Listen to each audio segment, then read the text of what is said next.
Mari kita berdoa terlebih dahulu. Bapa Surgawi, mohon Engkau untuk minyak urapan-Mu, kiranya dengan firman-Mu Tuhan di dalam bait suci-Mu memancarkan terang. Kiranya lewat renungan pagi di hadapan-Mu kami menyediakan terang dalam bait-Mu. Kiranya Engkau menerangi kami di tengah, agar kami juga bertemu dengan terang. Hari ini kita masuk di dalam kitab pasal Keluaran pasal 32 disampaikan oleh Pastor Hokit. Di sini kita terlebih dahulu menemukan sebelumnya banyak sekali ketetapan ayat-ayat ini. Pasal 30 menjadi satu kisah yang menceritakan kisah. Saya tidak tahu waktu kamu membacanya, adakah kamu merasa asing atau merasa lebih mudah untuk membacanya?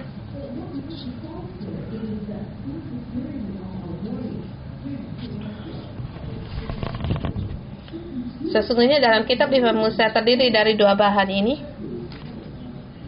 Pertama, banyak yang ketetapan perintah Allah. Di dalam perintah-perintah Allah ini disisipi dengan kisah nenek moyang.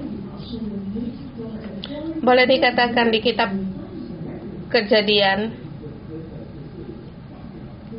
sedikit perintah atau ketetapan-ketetapan dari Allah. Kisah ini, dan kita sampai di kitab Imam Musa, perintah Allah lewat Musa sampai pada kitab Imamat. Dari kitab Keluaran sampai dengan kitab Imamat, yang boleh kita sebut dengan kitab 4 Musa, dari kelahiran Musa sampai kematiannya Musa, dari kitab Keluaran sampai kitab Imamat. Dan kitab Kejadian itu apa? Yaitu awal darinya kisahnya Musa, dari menerangkan dari 70 orang dari keturunan keluarga Yakub. Mereka sampai di Mesir, bagaimana mereka di situ berkembang biak, kemudian ditindas oleh Firaun, dan sampai pada lahirnya Musa dan mengangkat dia menjadi pemimpin. Dan kisah garis ini terus berkembang. Dan kitab Imamat menerangkan mereka keluar dari Mesir, bermacam-macam pengalaman waktu mereka keluar dari Mesir. Kemudian sampai pada kitab Imamat, hampir sampai di tanah Kanaan. Dan di sini dalam sisipan dalam jalan kisah ini, di situ dengan peraturan-peraturan, ketetapan dan pengaturannya. Sebab Allah mendirikan kerajaan imam bukan karena rakyat mendapatkan kebebasan menjadi kerajaan imam.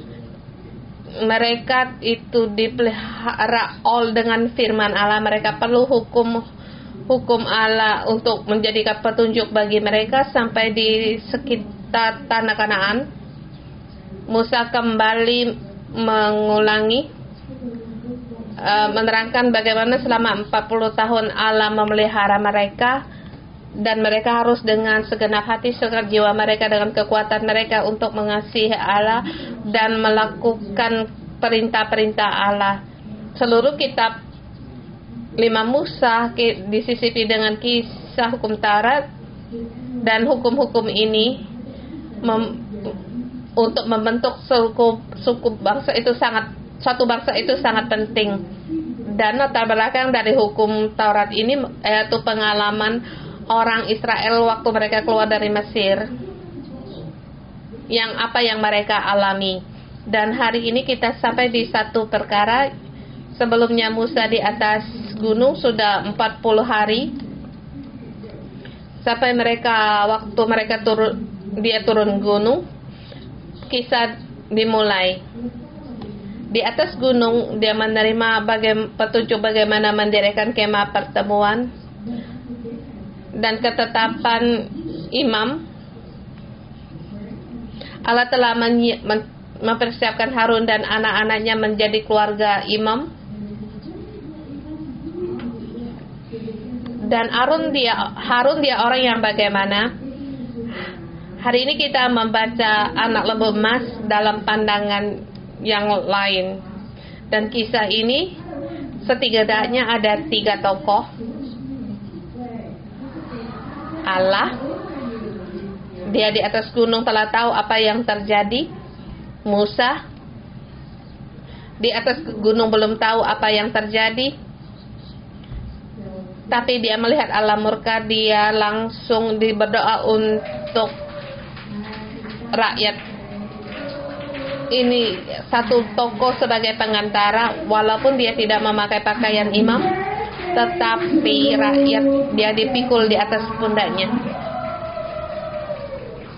Dia membawa 12 suku seperti penutup dada dalam menghadapi Allah. Allah murka, dia berdoa. Dan tokoh ketiga yang di bawah kaki gunung yaitu Harun. Dan masih para rakyat di situ. Mereka di situ makan minum, menari. Mereka di situ berpesta. Kemudian dihukum oleh Musa. Mereka di situ dengan meratap, menangis. Sesungguhnya seperti kita, mereka seperti kita. Mereka adalah bahan-bahan utama Musa, Harun, kemudian rakyat yang keluar dari Mesir. Bagaimana Allah membentuk kerajaan imam. Allah tidak menyesal atas pilihannya, tetapi ada kalanya dia bisa mengubah pendiriannya. Allah menyesal dalam menghadapi kenyataan umat Israel karena doanya Musa. Allah mengubah pada pendiriannya, dan kita melihat di sini satu bentuk bagaimana hubungan antara Allah dengan orang Israel. Mereka sangatlah rendah seperti kita. Dan salah satu tokoh yaitu Harun bersama rakyatnya sangatlah rendah, demikian rendah sehingga dia bisa menjadi imam. Dia seluruhnya mengerti apa yang dimaksud dengan mempersembahkan korban, menebus dosa, apa itu anugerah Tuhan, dan bagaimana menyucikan diri, masuk dalam ruang Maha Kudus menghadapi Allah. Harus dengan sungguh-sungguh lewat perkara ini, perkara yang hampir membinasakan Harun, tapi Allah malah memelihara nyawanya, sehingga Harun sungguh mengerti bagaimana menjadi imam di antara Allah dan manusia, menjadi perantara. Dan kitab 4 Musa menjadi tokoh utama. Kita lihat di ayat kita hari ini.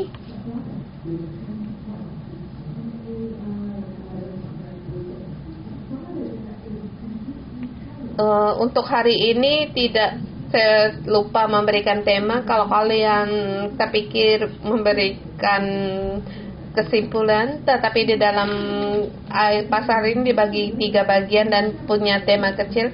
Pertama, tanggapan Harun dalam menghadapi timbulnya keributan. Musa cukup lama tidak turun gunung.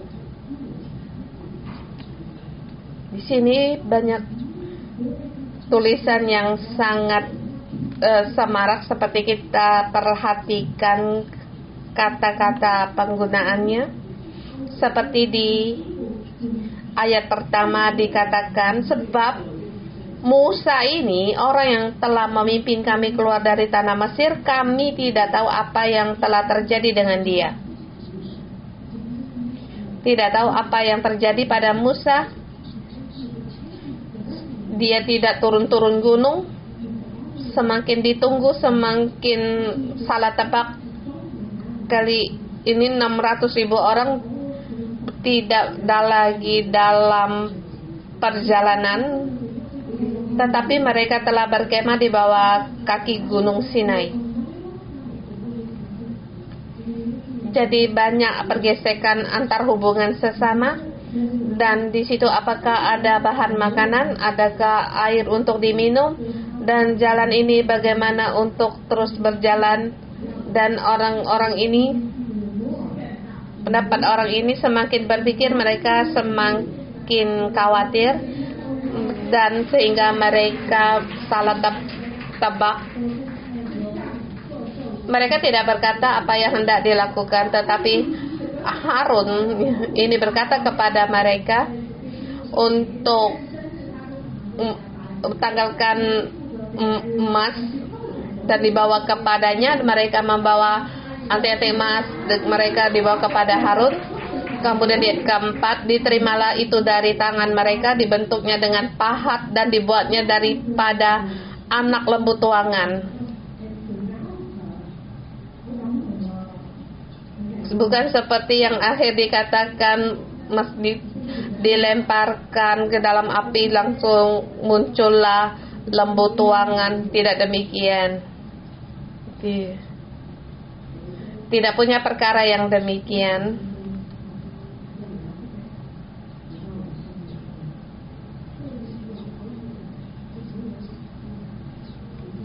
Hal ini terjadi karena rakyat telah kehilangan kasih dan percaya di dalam 40 hari. Ini adalah ujian bagi rakyat dan juga pada Musa.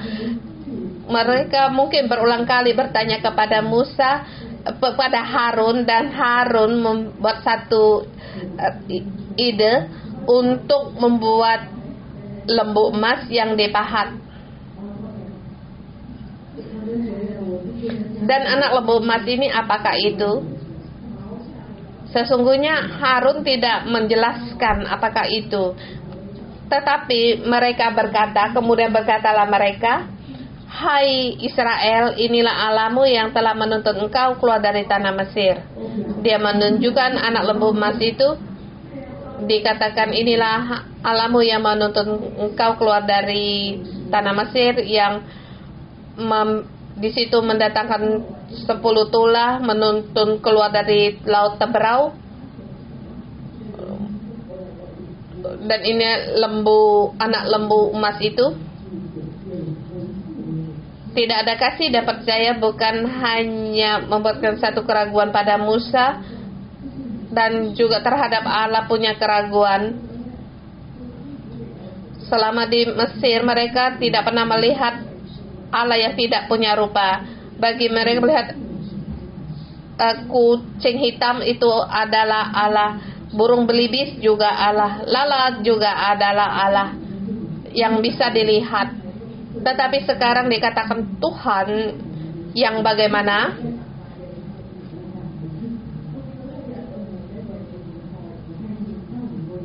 Di tanah Mesir lembu juga adalah Allah. Jadi Harun membuat anak lembu emas, dan rakyat berkata kepadanya, inilah Allah yang menuntun kita keluar dari Mesir. Di mana ada Allah yang tidak bisa dilihat? Jadi ini satu tantangan besar terhadap kasih dan percaya.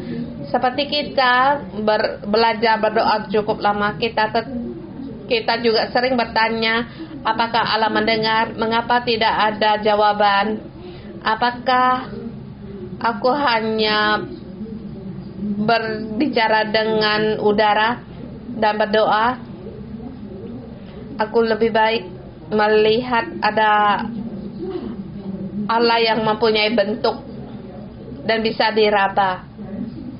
Dan Allah berkata kepada Israel, jangan ada padamu Allah lain di hadapanku. Semua Allah Mesir semuanya dihancurkan. Yang bisa dilihat bukan Allah. Kedua, jangan membuat bagimu patung. Harun sekarang membuat dari satu bahan. Dia memahat patung. Musa belum turun gunung. Di dalam 10 perintah Allah, mereka hanya tahu perjanjian saja. Seperti di bawah kaki gunung, di atas gunung Sinai Allah memberikan 10 perintah. Ada kilat, dapat rakyat semakin mundur ke bawah, di bawah kaki mereka mereka mendengar suara-suara ini, mereka menjauh dari kaki gunung. Tapi di sini mereka tidak tahu kehendak Allah. 10 perintah Allah sesungguhnya itu untuk menghadapi hidup mereka selama di tanah Mesir. Dan sekarang dalam perkumpulan hidup dalam Israel, komunitas orang Israel, seperti kita katakan kemarin, Allah kembali mengingatkan akan hari Sabat. Kemah pertemuan bukan menurut yang kita dirikan. Kalau kamu pergi ke Israel, kamu ingin sekali untuk memotret kemah pertemuan. Bagi para wisatawan itu hanyalah sketsa.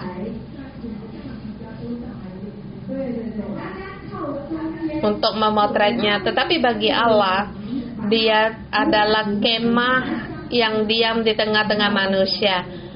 Setiap bangunan kemah pertemuan, perkakas tabut perjamuan, semuanya di dalam kemah pertemuan. Ruang Maha Kudus juga di dalam kemah pertemuan, sebab Allah tidak diam di tengah-tengah manusia lewat hari Sabat agar orang Israel kembali beribadah kepada Allah. 10 perintah Allah, setiap perintah itu sangat nyata di hadapan mereka. Tetapi kita sebagai pembaca, kita tahu tapi belum paham. Sebab Allah memberikan perintah kepada Musa dan Musa menulisnya, tapi dia belum turun gunung. Jadi banyak sekali hal-hal yang belum diumumkan. Sampai hal itu terjadi, Musa kembali di hadapan Allah untuk membuat loh hukum ini. Dan mereka baru tahu hubungan antara loh hukum itu dengan hidup mereka. Dan Harun di ayat ke-5 memberitahu berkata, besok hari raya bagi Tuhan. Dia tahu bahwa ada hari raya bagi Tuhan. Tapi di dalam setiap perkara ini telah membelakangi Allah. Jangan ada lain di hadapan Allah. Jangan membuat patung. Jangan menyebut nama Allah sembarangan. Di ayat ini bagaimana mereka menyebut nama Allah. Dia menunjukkan lembu itu dan berkata, inilah Allahmu yang menuntut engkau keluar dari tanah Mesir. Inilah menyebut nama Allah dengan sembarangan. Sebab Allah bukanlah lembu. Dan juga tidak perlu berkata lembu itu adalah Allahmu. Lembu di zaman kuno di Timur Tengah adalah sangatlah penting. Dia melambangkan kekuatan, kekayaan. Kalau hari ini kamu dimanapun ada satu tempat di situ ada lembu, mereka juga menyembahkan lembu dan juga emas. Kemudian menunjukkan kepada lembu itu dan berkata, inilah Allahmu yang menuntut engkau keluar dari Mesir. Di Hong Kong kita tidak ada yang menyebut lembu itu Allah, tetapi di dalam perekonomian, perdagangan itu melambangkan kekuatan, kekayaan, kekuatan. Kemudian mereka di situ mempersembahkan korban bakaran dan keselamatan. Mereka makan, minum, duduk, dan mereka bersukaria seperti merayakan hari raya. Bahkan tidak bisa dipungkiri mereka melakukan untuk kepuasan mereka sendiri. Semua terjadi di kaki gunung. Mereka tidak ada Musa, mereka tidak ada kekurangan Allah yang tidak bisa mereka lihat dan membuat kekacauan. Kekacauan ini membuatkan satu perkara yang terjadi. Harun, dia mengambil hati dari rakyat. Dia tidak tahu bahwa sebagai imam dia adalah jembatan dari dua belah pihak. Tetapi Harun, imam ini, dia mau menyenangkan hati rakyat dan kelakuannya membuat menurut permintaan dari rakyat. Dan hari ini dalam kitab pilihan umum juga demikian. Yang bisa mewakili kita untuk yang memberi suara dalam pemilihan umum. Jadi orang-orang yang dipilih setidaknya mereka juga memenuhi syarat atas permintaan dari rakyat, tapi menjadi salah sebagian dari imam. Tapi salah satu pihak dia harus berhadapan dengan Allah. Di sini menurut saya Harun belum bisa melakukannya, dan sampai dia menerima perintah dari Musa. Bagian kedua ayat 7 sampai 14. Di sini perbandingan antara di atas gunung dan di bawah kaki gunung. Musa belum tahu apa yang terjadi di kaki gunung. Di sini Allah murka, dan sebab ia melihat, ia mendengar, dia apa yang didengar. Ayat 8 dikatakan, mereka membuat anak lembu tuangan, mereka sujud menyembah dan mempersembahkan korban dan berkata, hai Israel, inilah Allahmu yang telah menuntun engkau keluar dari tanah Mesir. Kita lihat kata ini seperti diulangi. Telinga Allah, dia mendengar. Dia di atas gunung mendengar suara yang di kaki gunung. Bahkan dalam hati kita, yang kata-kata yang kita tidak keluarkan, Allah pun mendengar. Di kitab Mazmur, Mazmur sering menerangkan orang-orang fasik,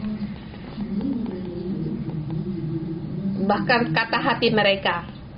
Allah mendengar dengan jelas. Allah berkata kepada Musa,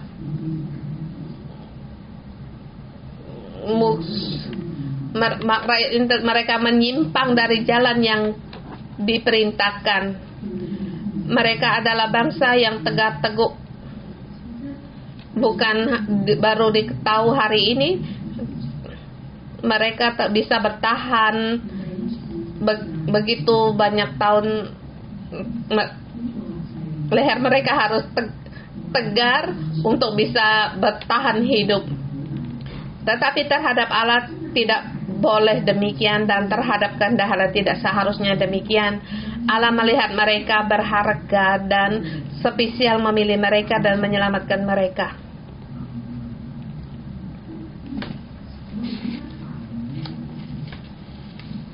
Tapi Allah demikian mengadakan hubungan dengan mereka, bangsa yang tegak teguh, menjadi sebutan nama bagi orang Israel.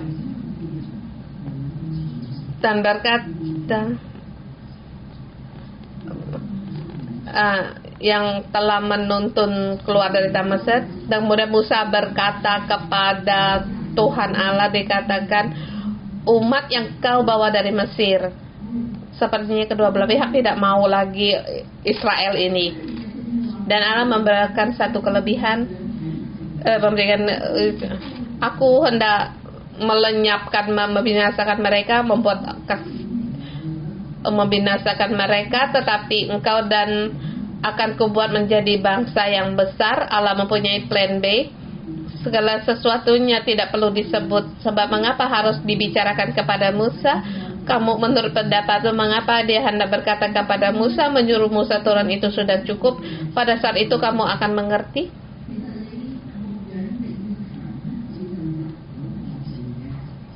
Allah terlebih dahulu memberitahukan Musa, sebab Allah melihat Musa dia sebagai pendoa. Kalau tidak, mengapa harus memberitahukan dia terlebih dahulu?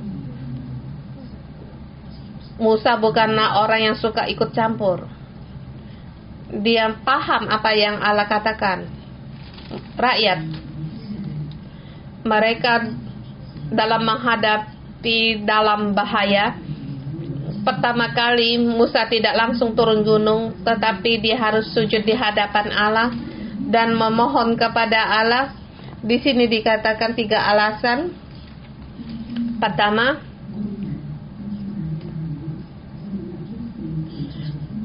yang telah kau bawa dari tanah Mesir dengan kekuatan yang besar dan tangan yang kuat. 600.000 orang keluar dari Laut Teberau sampai pada padang gurun.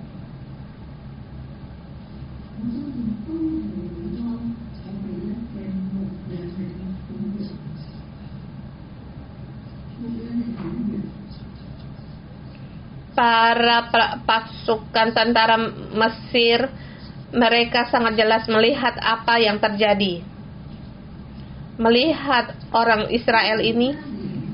Dan saya menelitikan data 600.000 orang. Tahukah kamu seberapa luasnya mereka? Kalau mereka berjalan 120 kilometer, satu barisan orang, belum lagi terhitung perempuan dan anak-anak.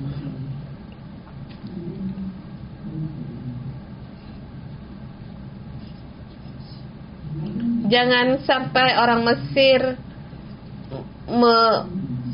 mentertawakanmu, sebab mereka pertama tidak bersedia mereka untuk dibebaskan, dan kedua mereka tidak rela pasukan mereka, kereta kuda mereka ditenggelamkan di dalam laut.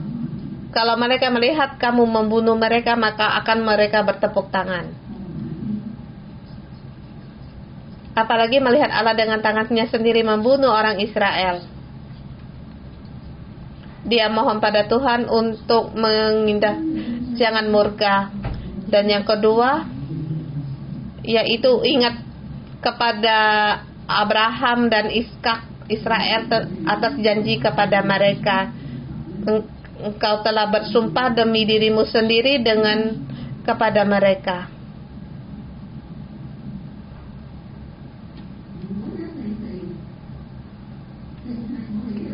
Kemudian menyesallah Tuhan, sudah mengubah pendiriannya, sebab ada pengantara di atas gunung berdoa bagi rakyat.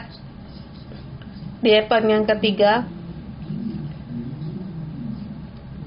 ya, dalam perjanjian dan diperbaharui, dan sampai pada arena itu Musa turun dan Musa pun marah, dia sangat murka.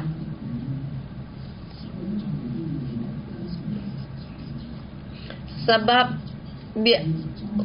rakyat dalam hati Musa, kelakuan mereka sangatlah jauh berbeda. Kelakuan mereka sangat menyakitkan hati, tetapi dalam penulis kisah ini ada kata penerus. Waktu perjalanan turun gunung, terlebih dahulu yang berbicara itu Yosua, dan berkata, mendengarlah di situ ada bunyi sorak peperangan. Tapi Musa berkata, bukan bunyi nyanyi kemenangan, bukan bunyi nyanyian kekalahan, tapi nyanyian berbalas-balasan. Mereka di situ untuk memuaskan diri mereka sendiri. Dengan cara pengungkapan yang demikian,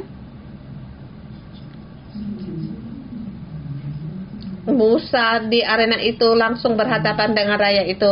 Pertama dia lihat lembu tuangan, kedua melihat orang pada bernyanyi menari, kemudian 2 batu loh yang dibawa dari atas gunung dia dilemparkan kedua loh dari tangannya itu dalam perjalanan yang jauh selama 40 hari melakukan banyak perkara. Dalam satu perkara membawa 2 loh batu itu adalah surat perjanjian pernikahan antara orang Israel dengan Allah, tetapi kemarahan Allah tidak mengindahkan semuanya. Dia menghancurkan loh itu. Di dalam ayat dikatakan yang Allah sendiri yang menulisnya dengan tangannya, satu hal yang sangat berharga. Kalau loh ini masih ada sampai sekarang, kamu akan melihat karya jari tangan Allah. Tetapi hari ini kita mengingatkan dua loh ini adalah kelemahan manusia. Murkanya Musa, murkanya Allah. Bisa kamu katakan perjanjian Allah dengan umat Israel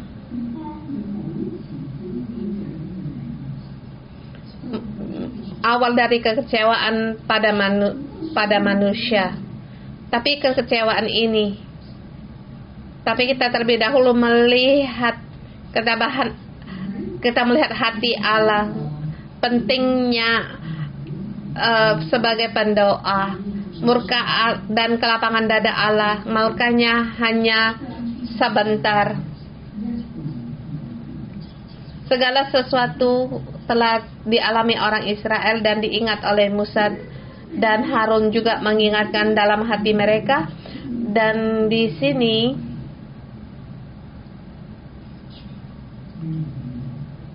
orang-orang yang melihat dari tempat jauh juga melihat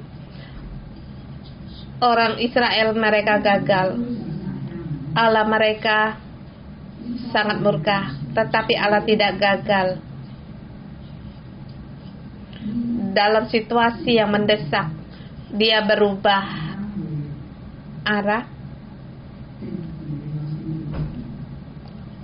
agar orang Israel bisa hidup. Itulah Allah kita. Musa turun gunung dengan kelakuan dengan tindakannya sangat cepat dan bertanya kepada Harun apa yang terjadi. Seperti tadi kita katakan, emas itu dilemparkan dalam api maka muncullah lembu. Apakah itu satu bohong? Tapi yang dilakukan Musa, dia menggiling abu dari lembu itu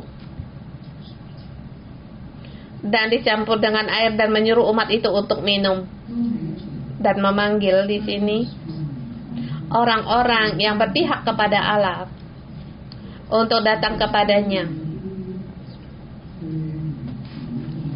Orang yang berpihak kepada Allah datang kepada Musa. Kita lihat yang dilakukan Musa sangat cepat dan di atas gunung dia berdoa, demikian juga menyelesaikan perkara di kaki gunung. Dan orang-orang yang di situ, orang Lewi yang di tengah, yang tersisip di tengah rakyat mereka, ada yang terbunuh sampai 3.000 orang. Yang orang-orang yang membuat kekacauan, orang-orang yang mendukung kekacauan ini. Kemudian Allah di situ berkata untuk menguduskan diri. Allah kembali untuk menguduskan mereka. Allah kembali untuk memberkati mereka. Mereka harus kembali dikuduskan. Sampai di hari yang berikutnya, Musa berkata, aku hendak menghadap kepada Tuhan untuk mengadakan perdamaian karena dosamu ini. Harun tidak bisa melakukannya, tetapi Musa datang di hadapan Allah. Dan lalu Allah berfirman kepada Musa, siapa yang berdosa padaku, nama orang itulah yang akan kuhapuskan dari dalam kitabku. Sekarang pergilah sekarang, malaikatku berjalan di depanmu. Kita melihat Allah di sini malaikat Tuhan berjalan di depan orang Israel, bukan Allah sendiri berjalan, tetapi di situ sudah ada jarak. Dan dikatakan, malaikat ini janganlah kamu berdosa kepadanya, sebab dia akan membalas dosamu. Kita sampai di sini. Boleh dikatakan dalam kelemahan dari rakyat, kita bisa melihat Allah, kasih setia Allah yang terus menerus. Dalam kelemahan kita, mungkin tema kita hari ini, kelemahan manusia tidak bisa melenyapkan kasih setia Allah. Dan di pihak lagi, perantara itu sangat penting. Kita bersama menyembah Tuhan Allah kita. Haleluya. Kita menyembah Tuhan Allah kita, Dia Allah yang maha kuasa, Allah yang esa. Selamanya kita datang di hadapan Tuhan, menyembah Dia, kita sujud dan meninggikan Allah kita. Haleluya. 全能真神，你掌权，你的慈爱永远长存，万民都来尊崇你生命，世上万有属于你，你的慈爱永远长存，荣耀的名是传到永远。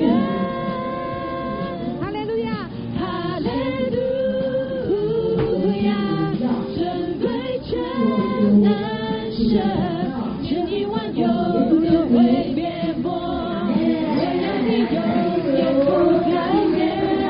哈利路亚，圣洁全能神，无一人能与你相比，所有荣耀都归于你。是的，主，所有荣耀都归于你。我们赞美你是全能的神，一起来。全能真神，你掌权，你的慈爱永远长存，万民都来尊崇你生命，世上万有属于你，你的慈爱永远长存，荣耀的名是传到永远。哈利路亚，哈利路亚。天地万有都会灭没，唯有你永远不改变。哈利路亚，圣洁全能神，无一人能与你相比，所有荣耀都归于你。一起来，宣告你国度降临。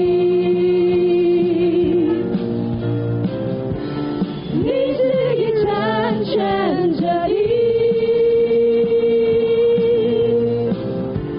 兴起你所选之名，高举你荣耀生命，宣告你国度降临。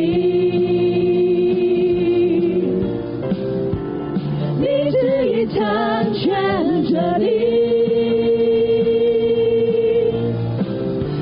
兴起你所选之名，高举你荣耀生命，宣告你国度降临在我们当中，宣告你国度降临。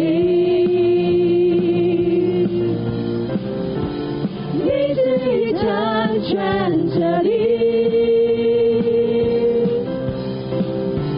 兴起你所选之名，宣告你荣耀的名。哈利路亚，哈利路亚，尊贵全能神，天地万有都会灭没，唯有你永远不改变，哈利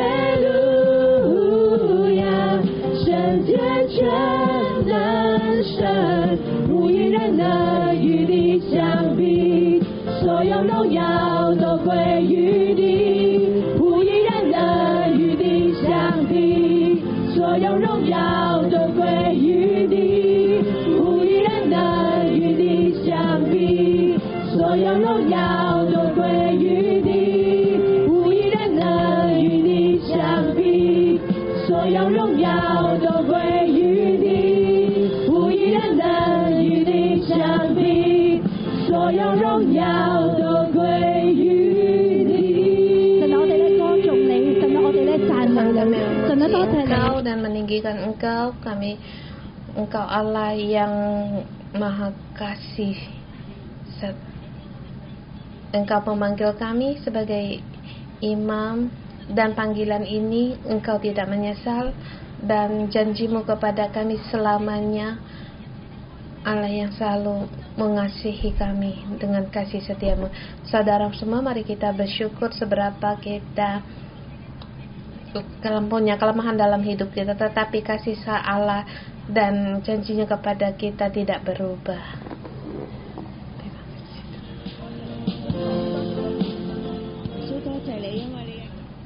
Tuhan, kami berterima kasih sebab kasih keselamatanmu sungguh luas, dan kasih setiamu, belas kasihanmu sungguhlah besar. Seberapa kami punya kelemahan, tetapi karena kasih-Mu Tuhan, kami berterima kasih. Kami orang yang selalu melawan, kami tidak mendengar dan cuma mengikuti keinginan kami, tetapi Yesus, kami berterima kasih. Banyak-banyak hal dengan Engkau memberitahukan kepada kami, Engkau ada di depan kami dan melingkupi kami. Dan hari ini kembali mengingatkan kami, kasih setiamu sangat besar di tengah-tengah kami. Kami berterima kasih Tuhan, terima kasih Tuhan. Pada saat kami melihat kitab Keluaran ini, Tuhan, kami melihat rakyat ini, rakyat Israel ini, walaupun mereka mengalami banyak mukjizat, tetapi mereka banyak pergumulan dan kelemahan mereka.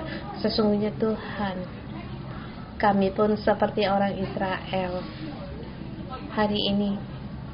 Pada saat kami menyelidiki hati sanubari kami sama seperti orang Israel. Kami masih banyak hal yang menggantikan Tuhan sebagai Allah dalam hidup kami. Banyak berhala di dalam hidup kami. Mungkin ini karena keuangan kami, kedudukan, kesuksesan, dan mungkin masih banyak hal-hal yang tidak terlihat.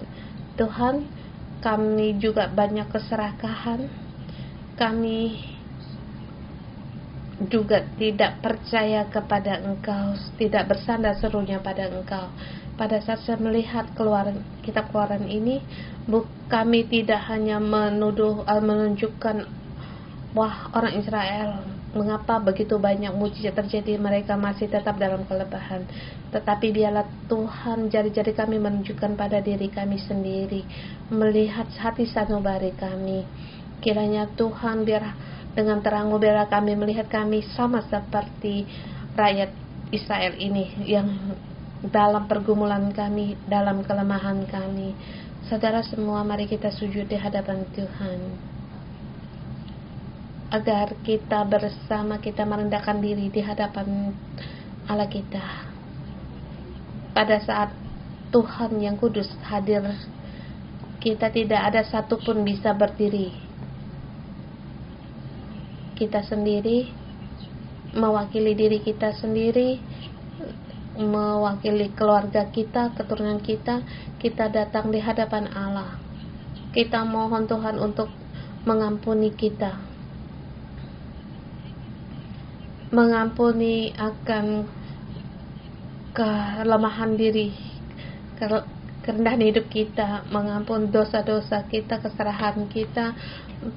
Kita menggantikan Tuhan dengan Allah lain, dan juga mengampuni kita. Kita tahu, kita sebagai imam, kita tahu di pikiran kita, tetapi sesungguhnya kita seperti Harun. Kita bisa menghindar. Kita bisa menuruti keinginan orang lain. Tuhan, mohon Engkau ampuni kami. Saudara semua, mari kita datang di hadapan Tuhan. Kita mohon Tuhan untuk mengampuni kita. Tuhan menerangimu atau keluarga dosa-dosa kita. Kita mohon Tuhan untuk mengampuni kita.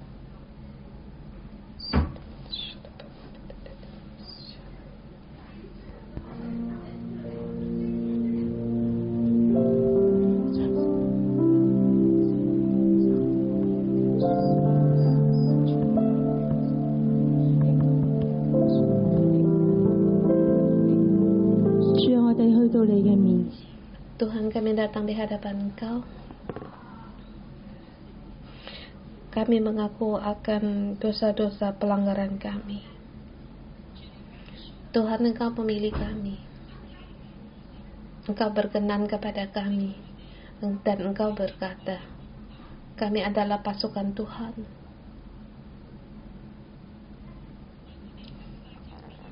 Tapi kami mudah untuk menyimpang.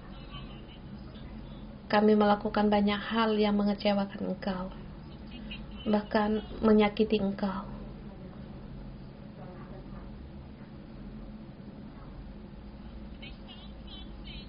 Berulang kali kami berjanji kepada Engkau, tapi kami tidak sanggup melakukannya. Kami kurang ajar terhadap pemimpin kami.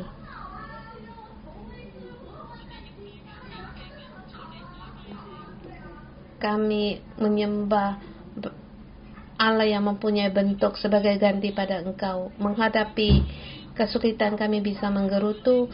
Engkau tidak menjaga kami. Kami merasa kesalahan kami. Kesetiaan kami. Mengapa hal itu bisa terjadi pada kami? Kalau ada hal yang terjadi dalam hidup kami menggerutu kepada Engkau, mengapa Engkau membuat kami demikian? Tuhan, kami selalu tidak sopan di hadapan Engkau. Kami membangkang. Kami serakah. Kami sering-sering menggantikan Allah lain sebagai ganti Tuhan. Kami melakukan apa yang ingin kami kerjakan. Kami tidak menghargai pilihan Engkau sebagai kerajaan imam Indonesia ini. Tuhan, kami hanya menunjuk-nunjuk orang lain. Kami tidak melihat diri kami sendiri. Kegelapan yang ada di dalam hati dan celah noda-noda di dalam kehidupan kami. Tuhan, kami adalah seperti orang Israel. Kami berdoa cukup lama, tetapi tidak terjadi sesuatu. Kami mengira Tuhan, Engkau tidak mendengar doa kami. Kami kehilangan harapan dan iman. Kami seringkali kepala kami tahu harus untuk memilih kasih dan percaya, tetapi sesungguhnya kami tidak bisa mengasihi dan tidak bisa percaya. Tuhan, itulah keadaan kami.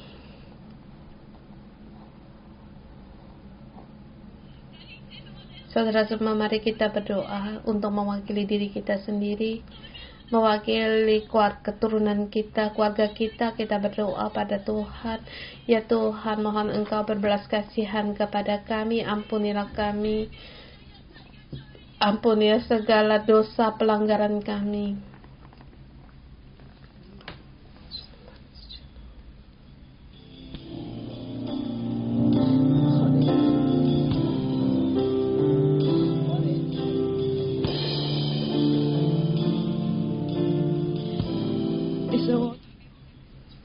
Tuhan, aku mewakili aku dan keluargaku. Aku mewakili saudara-saudara kami datang di hadapan tata karunia-Mu. Tuhan, mohon Engkau ampuni kami. Kami suka melihat yang ingin kami lihat. Kami kami hanya ingin selalu ingin menyimpang. Kami hanya suka melakukan apa yang ingin kami lakukan dan melihat apa yang bisa dilihat. Tuhan, kami hanya menuruti keinginan orang lain tetapi tidak mengikuti kehendak Engkau. Kami sibuk pada pekerjaan-Mu, kami tidak masuk urutan dalam penciptaan-Mu. Kami suka menggosip, kami suka menghakimi orang lain, marah. Mengapa orang lain suka pada kami? Mengapa masyarakat itu terhadap kami? Mengapa kami tidak kembali untuk bertobat kembali kepada Engkau? Kami tidak mendoakan keluarga kami. Tuhan, kami tidak mendoakan orang keluarga dan pemimpin kami. Tuhan, ampunilah kami.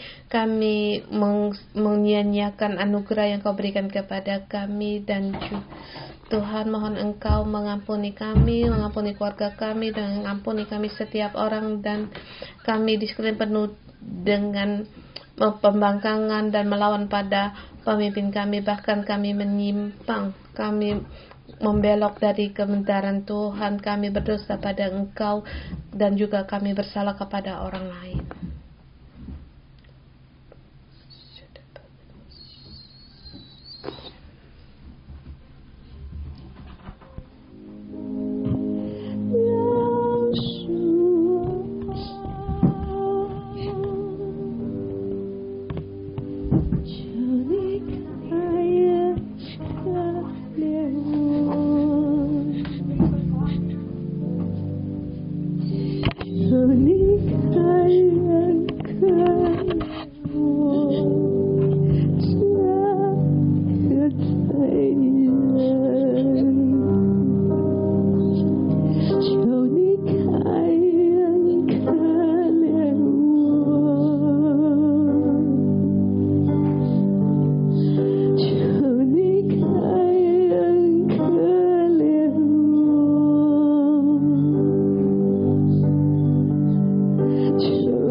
Berbelas kasihan dan mengampuni kami. Kami adalah orang-orang yang berdosa. Kami hanya menyenangkan hati orang, dan di hadapan Engkau hanya memuaskan diri kami. Tuhan, tapi kami berterima kasih. Kami punya kasih karunia yang berkelimpahan dan kasih setiamu. Tuhan, Engkau menerima akan kesalahan kami. Itulah kami yang dengan kelemahan kami bahkan berdosa pada Engkau, tetapi Engkau mengutus anak-Mu yang tunggal untuk menebus kami. Bahkan Engkau memilih kami sebagai imam kerajaan bangsa yang kudus, umat Allah. Tuhan, kami bersedia, Tuhan. Saudara semua, pada saat kamu bersedia menjadi pendoa di zaman sekarang, kamu bersedia untuk keluargamu, untuk dirimu sendiri. Kita berdiri di antara Allah dan manusia. Kamu bersedia untuk bangkit menjadi pendoa syafaat. Saya mengundangmu untuk berdiri.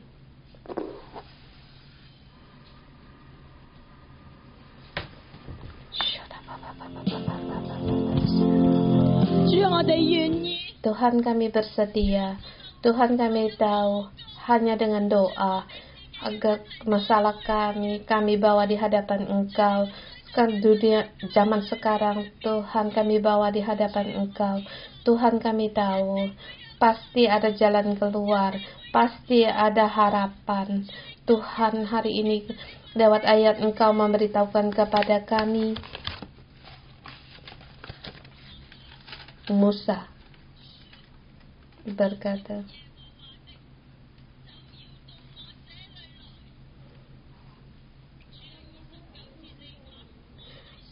di sini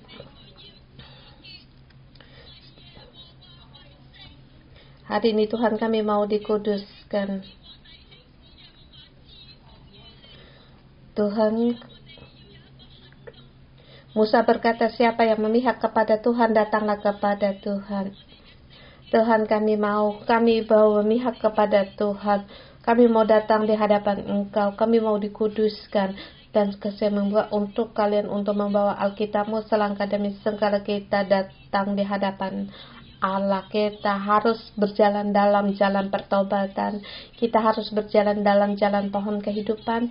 Kita adalah pendoa di zaman sekarang. Dan Tuhan, Engkau pakai kami untuk tetap berdiri dalam kebenaran, dalam firman-Mu, untuk keluarga kami, untuk hidup kami, untuk negara kami, gereja kami, untuk kota kami, berdoa kepada Engkau. 变中谦卑自己，来到你的面前，主耶和华，我们举手向你呼求，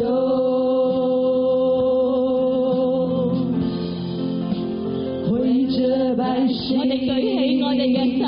为着土地，谦卑自己，来到你面前，主耶和华，我们举手向你呼求，主啊，求你睁眼看。求你彻底，再次主所献的祷告，主啊，从天上垂听，赦免我众罪，求你来医治这地，主啊，求你睁眼看，求你侧听。再次主所献的祷告，主啊，从天上垂听，赦免我众罪，求你来医治这地，哦主。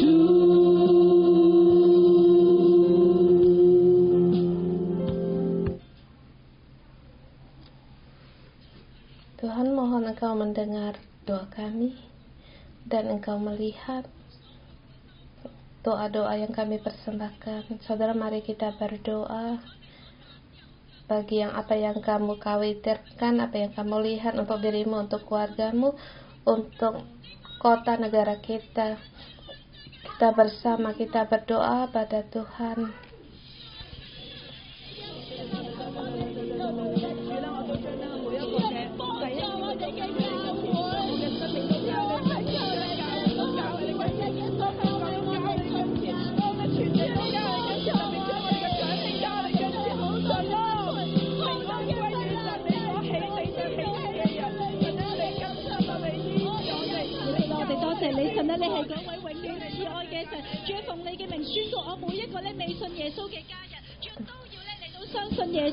未返教會嘅都要進到教會嘅裏邊，主啊，你特別紀念我哋當中每一個弟兄姊妹咧有病嘅家人，特別咧係有病嘅老人家長者。 Bagi orang lansia sakit, Tuhan kasih setiamu ada pada mereka, keselamatanmu ada pada mereka, sehingga pada saat kami percaya Tuhan, kami sekeluarga diselamatkan. Tuhan, saya berdoa Hong Kong kami serahkan kepada Engkau, dan apa melihat Hong Kong Kami hanya melihat janji-Mu kepada Hong Kong. Pasti akan terjadi di Hong Kong. Tuhan, kemuliaan-Mu akan kembali di Hong Kong. Kiranya Tuhan, Engkau untuk berbelas kasihan sebab Engkau memberkati Hong Kong, sebab Hong Kong adalah pilihan-Mu. Setiap orang Hong Kong dalam kelemahannya, sebab Engkau yang pilih. Hong Kong dipenuhi dengan kemuliaan, penuhi tempat ini. Tuhan, kami berterima kasih. Tuhan, seberapa lemahnya kami sebagai manusia tidak bisa melenyapkan kasih-Mu terhadap kami. Kami berulang kali berdosa, bersalah kepada Engkau.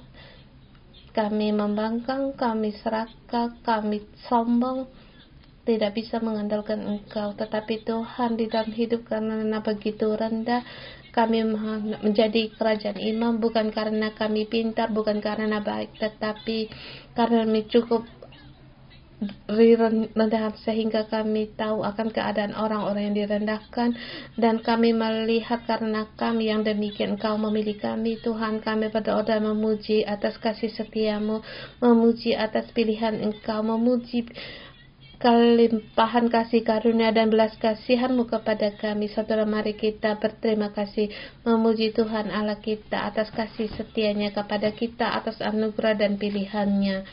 Tuhan, kami terima kasih Engkau menghapuskan segala kesalahan kami. Saudara, kita juga berdoa untuk hari malam ini, untuk perayaan Purim. Tuhan, kami mau mengalahkan kekalahan menjadi kemenangan. Engkau membebaskan kami dari tindasan para musuh, dan bahkan kami dirasakan keluarga kami, keluarga orang rumah kami, keluarga kami, anggota sel grup kami menghadapi segala kesalahan dalam nama Tuhan. Semuanya itu Tuhan, seberapa besar kau tidak bisa menghalangi kasih setia-Mu dan anugerah-Mu.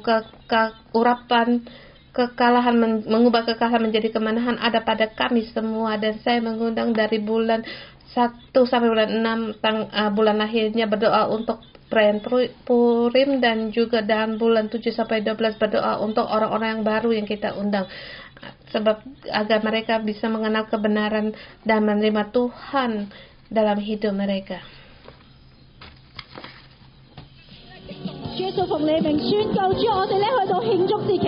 Tuhan, kami merayakan hari perayaan Purim, kami menyatakan Engkau mengubah kekalahan menjadi kemenangan, dan setiap yang ikut serta yang melayani Engkau, mereka juga mengalami kekalahan menjadi kemenangan. Engkau urapi setiap para pelayan ini, setiap perapat dan juga dalam media, Tuhan, semuanya dalam berkat-Mu, dan kita deklarasikan urapan kekalahan menjadi kemenangan ini ada di seluruh bumi, dan juga Tuhan, bagi orang-orang yang Kau persiapkan lewat kami.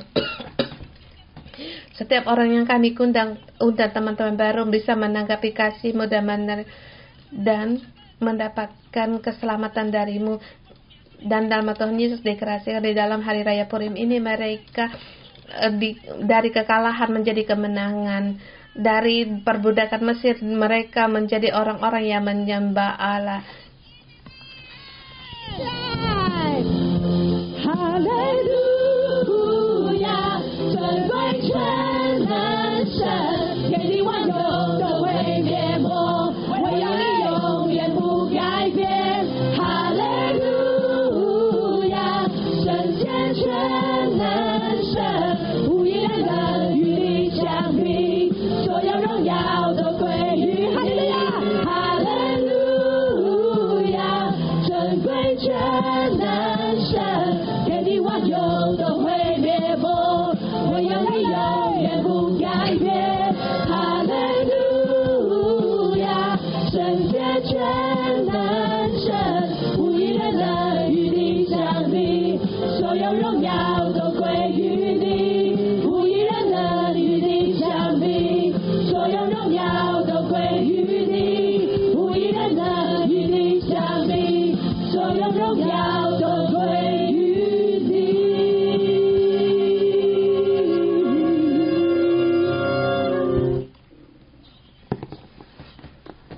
Tuhan, Engkau Allah yang maha kuasa, Allah yang dahsyat.